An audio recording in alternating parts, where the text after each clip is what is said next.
अब कैश रखने की नहीं पड़ेगी जरूरत। आ गया आम आदमी के लिए डिजिटल रुपी।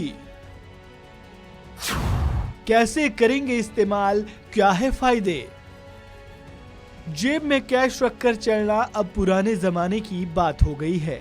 आप चाहे बाजार सब्जी या राशन खरीदने जाएं या फिर चाय की टपरी पर चाय पीने, अब आप जेब से पैसे निकाल कर नहीं बल्कि दुकान पर लगे स्कैनर से स्कैन कर ऑनलाइन पेमेंट करते हैं। इसी कड़ी में अब आरबीआई एक कदम और आगे बढ़ाते हुए डिजिटल रुपया लॉन्च करने जा रहा है। भारतीय रिजर्व बैंक यानी आरबीआई ने 1 दिसंबर से रिटेल डिजिटल रुपए के लॉन्च का ऐलान कर दिया है, जो रिटेल डिजिटल करेंसी के लिए पहला पायलट प्रोजेक्ट होगा। ऐसे में अब आपके लिए ये जानना भी जरूरी हो जाता है कि आखिर ये डिजिटल रुपया है क्या और इसका इस्तेमाल कैसे करना है, इसके क्या फायदे हैं और क्या नुकसान है। इस वीडियो में बने रहें, हम इन सब सवालों के जवाब आपको आगे देने जा रहे हैं। कहां होगा डिजिटल रुपी का इस्तेमाल? सबसे पहले जानते हैं कि डिजिटल रुपी का इस्तेमाल कहां होगा। केंद्रीय बैंक ने होलसेल ट्रांजैक्शन के लिए 1 नवंबर 2022 को डिजिटल रुपया लॉन्च किया था और अब सेंट्रल बैंक इस डिजिटल करेंसी को रिटेल उपयोग के लिए पेश करने जा रहा है। बिजनेस टुडे की रिपोर्ट के मुताबिक आरबीआई ने कहा है कि रिटेल डिजिटल रुपए के पायलट प्रोजेक्ट के दौरान इसके डिस्ट्रीब्यूशन और इस्तेमाल की पूरी प्रक्रिया की टेस्टिंग होगी।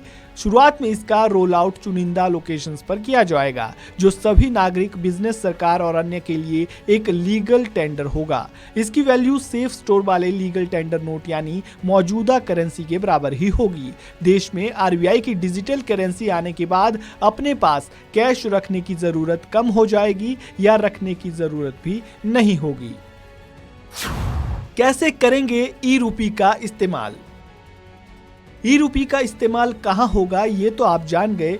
चलिए अब जानते हैं कि आखिर ई रुपी का इस्तेमाल हम कैसे करेंगे। ई रुपी एक डिजिटल टोकन की तरह काम करेगा। आरबीआई के मुताबिक ई रुपए का डिस्ट्रीब्यूशन बैंकों के जरिए होगा। फोन पे, गूगल पे की तरह ही मोबाइल वॉलेट के जरिए क्यूआर कोड स्कैन करके डिजिटल रुपए से भी पेमेंट की जा सकेगी।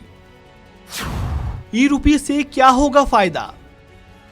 ई रुपी का इस्तेमाल कैसे और कहां करना है ये तो आप जान गए। चलिए अब जानते हैं कि आखिर इससे आपको फायदा क्या मिलेगा।